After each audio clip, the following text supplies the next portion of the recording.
it's always a fired up day on National Signing Day for everybody, certainly for us, and we feel like today was the kind of day where we took another big step in this process with the signing of this class. You know, really for us, this is our second full year to recruit. Some of you remember back to the first year when we had about 10 or 11 days. So we look at this as kind of our second class in a lot of ways. And you know, obviously you always feel good about it on signing day, but I think I really feel like this is the best class we've signed since we've been here. We'll see if it proves out that way. You know, there were some things I think that enter into that. You know, first off, this was really our first year to have what I would call a complete FBS presence. We weren't selling vision and blue sky to recruits. We were selling the here and now, and 18-year-olds deal much better in that. And then secondly, our stadium was completed, and we feel like we got a beautiful stadium. And last year there were a lot of steel beams down there at this time. You know, recruits don't deal well in pictures and those things. They deal in feely, touchy things. So those things were pivotal, I think, for us, and it really helped us a great deal. And we certainly appreciate everything our administration's done to upgrade our facilities. It's been great. You know, I never pay much attention to rankings.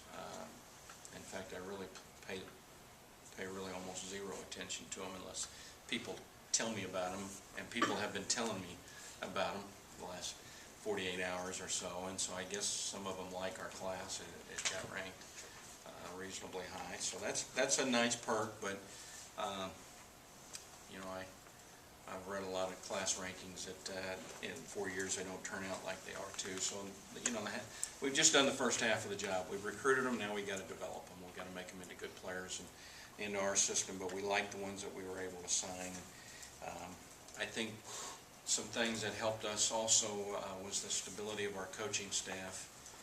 Going back into the high schools, you know, you really start trying to develop your foundation in recruiting when you go in, and you start also, you're not just looking at seniors, you're starting to, you look at freshmen and sophomores, and you're finding out about them early.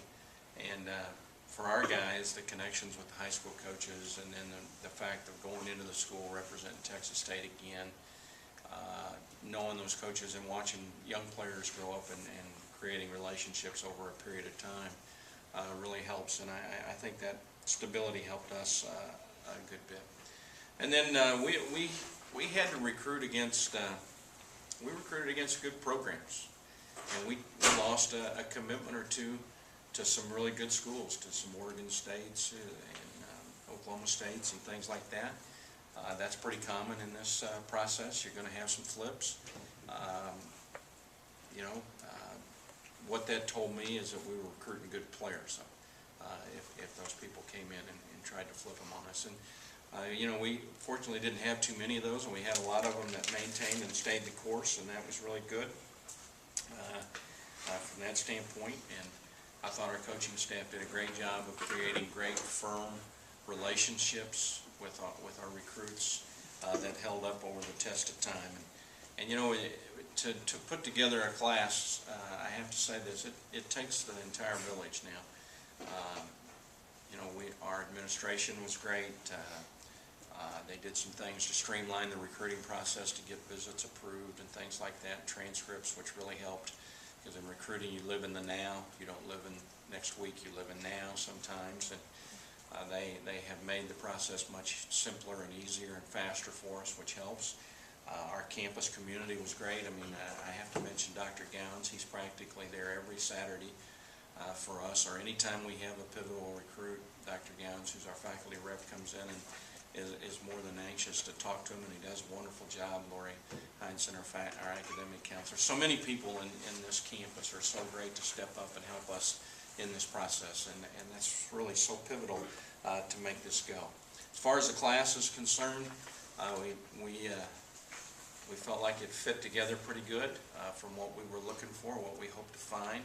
We probably ended up with a few more transfers than maybe we thought going in, but we were able to get on some that were so good we didn't want to turn them down, and felt like that they could come in and make an impact. We still were able to put together a good group of freshmen. I think we got some real winners in this class. I have to mention our quarterback, Tyler Jones, state championship at Stephenville. 9 touchdowns in the state championship game he accounted for, 5 throwing, 4 rushing. You know, I don't want to put the pressure on him, but there aren't many freshman quarterbacks that you say that they may be able to come in and make a difference as a true freshman. But I think Tyler can. It'll be interesting to see how he does. But I think he will come in and do that because he's been really well coached by Coach Gillespie and his staff. He's really a student of the game. He's really a dual threat kind of guy, which fits in so much with what we're looking for. And we were able to get a lot of guys that I think fit into that winner category and meet the mix of what we were trying to get. We needed DBs, safeties, and corners. We were able to address that. We got some defensive ends, I think, where we got some height in this class. You know, tight ends were a pivotal part of what we were looking for in this. We got a couple really good, outstanding running backs, I think, in this class. A couple good receivers. So I think as far as meeting what we were looking for and being able to get good athletes to fill it, I think it went pretty well. So.